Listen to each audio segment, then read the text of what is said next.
राम कृष्ण हरी. मित्रांनो, तुका म्हणे या आपल्या प्रवचन मालिकेतलं पहिलं अभंगाचं प्रवचन आहे. सर्व प्रसिद्ध अभंग जो आहे तुकाराम महाराजांचा सगळ्यात जास्त प्रसिद्ध की भगवंत विठ्ठलाचं वर्णन आहे. सुंदर ते ध्यान उभे विटेवरी कर कटावरी ठेवून या, तुळशी हार गळा कासे पितांबर आवडे निरंतर हेची ध्यान, मकर कुंडले तळपती श्रवणी कंठी कौस्तुभ मणी विराजित, तुका म्हणे माझे हेची सर्व सुख पाहिन श्रीमुख आवडीना. आता विठ्ठलाचं वर्णन आहे, त्याच्यामुळे याच्यामध्ये असं भक्ती संदेश वगैरे असं वेगळं काही नाही. पण पहिलं देवाच्या वर्णनाचा अभंग घ्या म्हणून हा घेतलेला आहे की विटेवर उभं असलेलं सुंदर रूपातलं, ज्याने कमरेवर हात ठेवलेले आहेत, ज्याच्या गळ्यामध्ये तुळशी माळा आहेत, ज्याच्या कमरेला पितांबर आहे, असे पांडुरंगाचे रूप मला फार आवडते. त्याच्या कानामध्ये माशाच्या आकाराची कुंडले आहेत, गळ्यामध्ये कौस्तुभमणी घातलेला आहे. असे सुंदर रूपाचे ध्यान हेच माझे सर्व सुख आहे आणि परमेश्वराचा हा सुंदर चेहरा मी आवडीने पाहिल, असा त्याचा एक साधारणतः अर्थ आहे. हा अभंग वारकरी संप्रदायाचा प्राण आहे. हे कीर्तनाच्या सुरुवातीला सुद्धा सगळ्या ठिकाणी हा अभंग पहिला गायला जातो. भगवान पांडुरंग हे तुकाराम महाराजांचे आराध्य दैवत नाही का. पांडुरंगाचे वर्णन करण्यासाठी इतर संतांनी सुद्धा अनेक अभंग लिहिलेले आहेत. त्याच्यामध्ये तुकाराम महाराजांचा हा अभंग सगळ्यात जास्त प्रसिद्ध आहे, लोकांना आवडणारा आहे आणि या अभंग इतकी लोकप्रियता दुसरी कोणालाही लाभलेली नाही. या अभंगातून काय केलंय तर भगवान पांडुरंगाचं तुकाराम महाराजांनी वर्णन केलेलं आहे. तुकाराम महाराज अखंड स्मरण करत असत. पांडुरंग पांडुरंग हे त्यांचं कायम शब्दमुखामध्ये असत आणि त्याच्यामुळं भगवंताचं इतकं बारीक सारीक वर्णन करण्याचं जे श्रेय आहे, म्हणजे आपण अनेक वेळा पांडुरंग दर्शनाला जातो पण आपल्याकडे कधी कानाकडे लक्ष नसतं, कधी पायाकडे लक्ष नसतं. तुकाराम महाराजांनी अगदी बारीक सारीक वर्णन त्याच्यामध्ये केलेलं आहे. डोळ्यासमोर म्हणजे तुकाराम महाराज देहूमध्ये राहत पण सदैव त्यांच्या डोळ्यासमोर पांडुरंगाची मूर्ती असत आणि मग ज्याच्या मनामध्ये सदैव पांडुरंग आहे किंवा ज्याच्या मनात आपला सदैव देव आहे त्याचं रूप आपल्याला हळूहळू भासायला सुरुवात होतं. जवळून पाहिल्याचं अनुभवल्याचा अनुभव प्रत्येकाला येतो. शास्त्र असं सांगतंय की देवाचं दर्शन नेहमी पायापासून वर घ्यावं, म्हणजे पहिल्यांदा चरणाकडं दर्शन घ्यावं आणि मग हळूहळू त्याचं चेहऱ्याकडं आपलं लक्ष वळवावं. तुकाराम महाराजांनी सुद्धा तसंच वर्णन केलेले. सुंदर हे ध्यान उभे विटेवर, म्हणजे विटेवर उभे असलेल्या पायाकडं पहिल्यांदा तुकाराम महाराजांचं लक्ष गेलेलं आहे. तुकाराम महाराज संत शिरोमणी नाही का, सदेह वैकुंठाला जाणारे ते एकमेव मानव. रोमारोमामध्ये त्यांच्या पांडुरंग भरलेला असेल. त्याच्यामुळे त्यांनी जे वर्णन केलेलं आहे ते अतिशय मार्मिक, अतिशय सुंदर असं आहे. सोबत तुम्हाला फोटो टाकलेला की त्याच्यामध्ये सुद्धा तुम्हाला हेच वर्णन भगवंताचं दिसून येईल.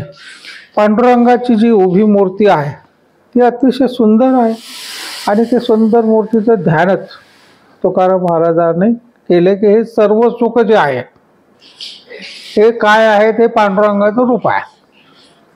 माणूस काय करतो, सुख कशात शोधतो आपण, मोठे बंगले बांधण्यात सुख शोधतो, गाड्या घेण्यात सुख शोधतो, मुलाबाळांमध्ये सुख शोधतो. आणि तुकाराम महाराजांनी सुख कशा शोधले तर पांडुरंगाच्या मूर्तीमध्ये त्याने सुख शोधलेलं आहे आणि त्याच्यामुळे त्यांचं दर्शन हे सर्वस्व तुकाराम महाराजांचं झालेलं आहे. तुकाराम महाराजांनी जे वर्णन केलेलं आहे की तुका म्हणे माझे हेची सर्व सुख. काय सुख आहे तर पांडुरंगाची मूर्ती पाहिन श्रीमुख आवडीनं. श्रीमुख म्हणजे भगवंताचं मुख, त्याचं मुख सतत पाहत राहणं हेच माझं आवड आहे. आणि वैशिष्ट्य आहे, तुम्ही पंढरपूरला अनेक जण गेलेले असतील की त्या पांडुरंगाच्या मूर्तीमध्ये काय जादू आहे काही समजत नाही. म्हणजे काळी सावळी मूर्ती आहे, पण ती सारखं पाहत राहावी, समाधान मात्र कधी होत नाही. असं वाटतं सारखं त्या मूर्तीकडे लक्ष देऊन राहावं. तुकाराम महाराज सुद्धा शेवटी काय म्हटलेलं आहे की पाहिन श्रीमुख आवडे. आवड निर्माण होणं हा फार महत्त्वाचा गोष्ट आहे. आपण रोज देवाचं दर्शन घेतो पण आवडीने घेत नाही. आपल्याला एक कर्तव्य म्हणून आपण त्या भगवंताच्या फोटोचं मूर्तीचं दर्शन घेतो. ती मूर्ती पाहण्याची आवड निर्माण झाली पाहिजे, ओढ वाटली पाहिजे की आपण ती मूर्ती कधी जाऊन पाहू.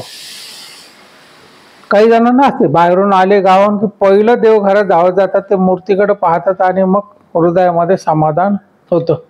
तसं आपल्याला तो अनुभव या अभंगातून एक घेतला पाहिजे की आपल्या घरात जे देव आहेत किंवा आपल्या घरामध्ये ज्या फोटो आहेत त्यांच्याबद्दल आवड आपल्या मनात निर्माण झाली पाहिजे.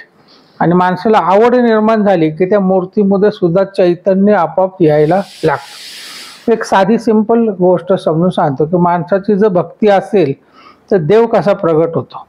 एका माणसाला नेहमी खूप अडचणी असायच्या, त्याला कोणतरी सल्ला दिला, अरे तू प्रभू रामचंद्राची भक्ती कर.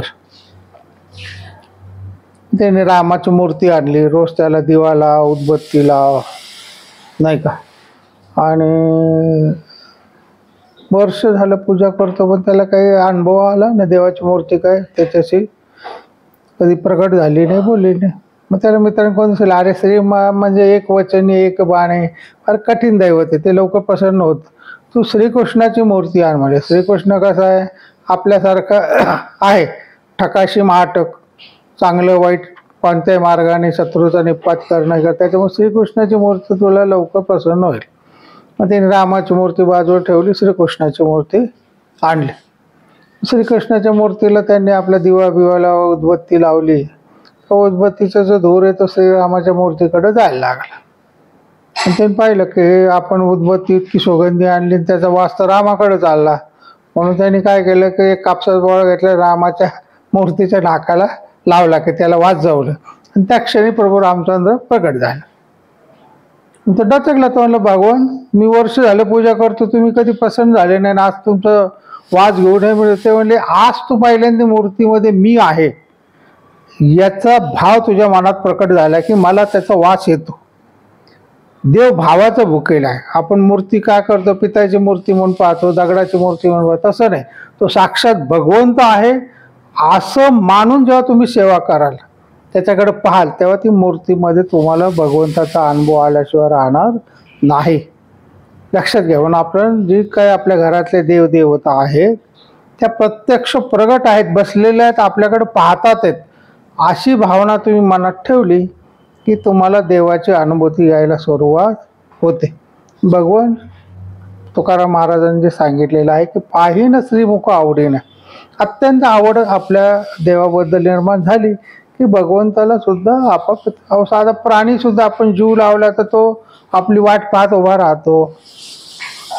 आपण जेवल्याशिवाय तो जेवत नाही. तर हे तर देव आहेत. आपण जर रोज ठराविक वेळेला पूजा केली, ठराविक वेळा नामस्मरण केलं तर तो सुद्धा वाट पाहत असतो. अरे पहाटे उठून देवाचं नाव घेणार, आज का बरं नाव घेतलं नाही, तो स्वतः पाहायला येईल. आजारी आहे का, तब्येत बरी नाही का, कुठे गेला, माझं नामस्मरण आज कसं केलं नाही, ही भगवंताला सुद्धा ओढ लागतं. म्हणून आपली ओढ वाटणं, आपण मूर्तीबद्दल प्रेम निर्माण होणं हे अत्यंत देवाला भावप्रिय आहे. देव भावाचा भुकेला आहे. म्हणून जे काही करायचं ते भक्तिभावाने करा. मूर्तीकडं डोळे भरून पहा, त्याचे बारकावे लक्षात ठेवा. तुम्हाला जेव्हा डोळे मिटाल तेव्हा ती मूर्ती आपोआप तुमच्यासमोर उभी राहायला सुरुवात होते. आज आपण इथं थांबूया आणि उद्या खूप सुंदर अभंग, जेथे जात होते तेथे तू माझा सांगाती, या अभंगाचं निरूपण होईल. तुम्ही ऐका, मुलांना ऐकवा, इतरांना पाठवा आणि तुमच्या कॉमेंट्सच्या यूट्यूब चॅनलवर येऊ. राम कृष्ण हरी.